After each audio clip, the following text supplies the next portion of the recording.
Welcome. Today, I wanted to do an update on my menstrual cup. I have been successful, finally. Ugh. So before I had made a video talking about how I had some problems with leaking and I just couldn't get it to work. I had failed, but now I understand what I need to do.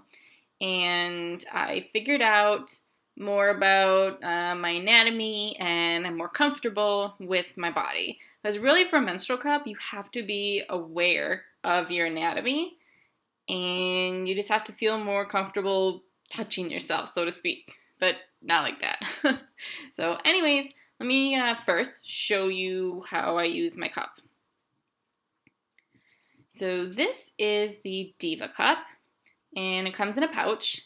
The best thing is if you buy a cup, make sure it has a pouch or something to keep it in so it's not just sitting out in the open. So this is the cup. And as you can see, it has like a ribbed tip at the end. And I have kept mine on, which I'll explain about that. But I believe there are two sizes for this. The one that I have is the smaller size. And then there's a larger size, and that is for people who have already birthed children, or sometimes people just need to have a larger size. But I have not birthed any children, and I have the small size, and that works just fine for me. So, before, I was having an issue with leaking, and I would put the cup in, and I thought it would be fine, but then I would leak, like, all the time. It was really annoying. So I was reading some of the comments people left, which thank you so much for the comments. And I was reading through, I decided on my next cycle or my next period that I would, try it again. So I just made sure that I took my time. And what I did is tried a different fold, which I think I showed you the different folds before, but anyways, I will show you what those are now. The first type of fold, which I don't use personally, is called, I believe, a taco or a C fold. So that looks like this. So you just take it and you bend it in half. So it looks like a C. So again, fold it in half, and then you put it up. And I don't use this because this is pretty wide. And so once you insert it in your vagina, you want as small of an opening as possible just for comfort reasons. So the one that I use, I think is called the push down method. And that looks like this, as you can see.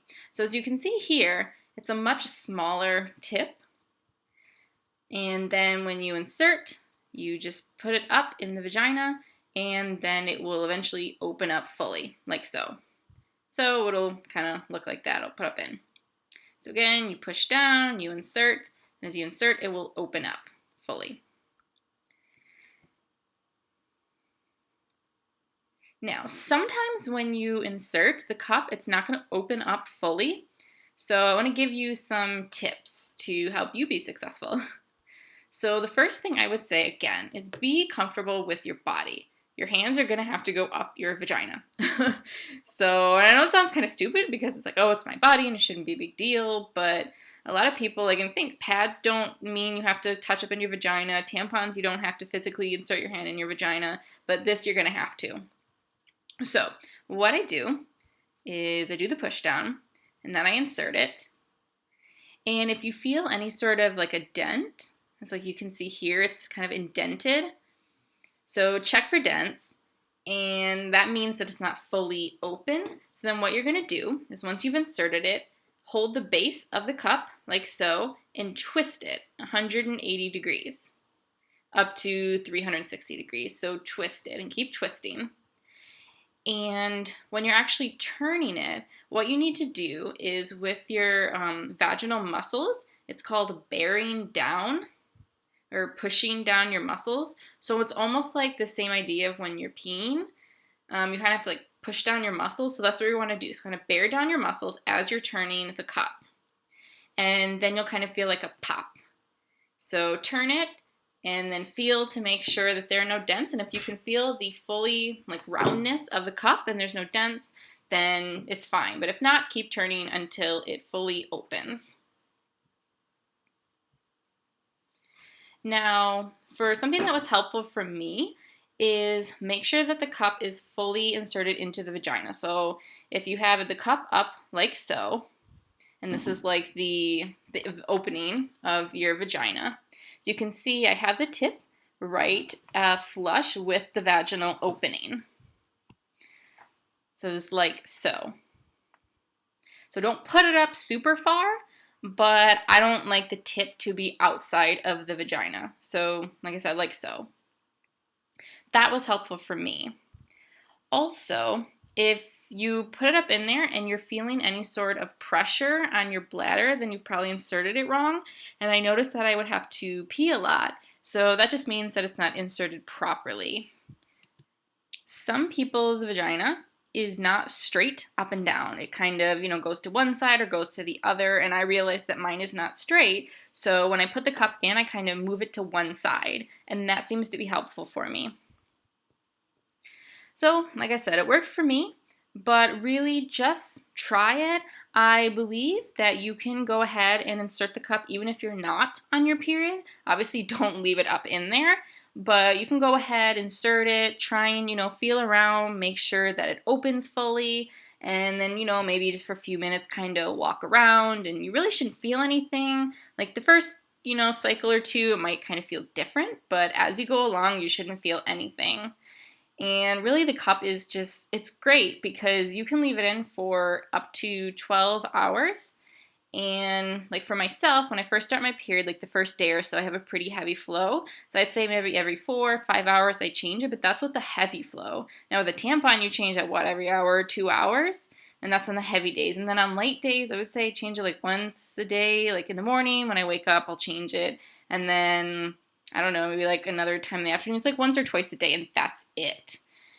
And then once you're done with your period, to clean this, you go ahead and boil it in water, which I will have a link with instructions for you guys to do that. Plus, also remember that every time that you change the cup, if you're doing it at home or in the bathroom with running water, you can just run it under water and clean it that way and then dry it and then reinsert. If you're outside, in the public, you can just go ahead, dump out the blood, and then take toilet paper and just clean it up. And I've done this many times and just reinsert it. It's really no big deal. It just takes time getting used to it. This is a little bit expensive. I think it's around $30 to $40, but you don't have to have any tampons. You don't have to have any pads. Every once in a while, I'll use like a panty liner, but really it's no big deal. But this will actually save you money. Plus, think about it. If you're out and about doing things, you don't have to have, 20, 30 tampons or whatever in your backpack or have them in your purse or anything like that. You just take it out, clean it, reinsert it. And I know some people are embarrassed, having a tampon, or which you shouldn't, but, if you are embarrassed, people will see, I have a tampon. This way they don't see anything. It's already inserted, so you just take it out, do your business, put it back in, and nobody has to see a tampon. No one has to hear sounds of opening things or anything. It's great. I really encourage you to try using a cup. It's really wonderful. So, hopefully you have enjoyed this update and success on the menstrual cup. And if you guys have any comments or stories or questions or anything, leave it as a comment below.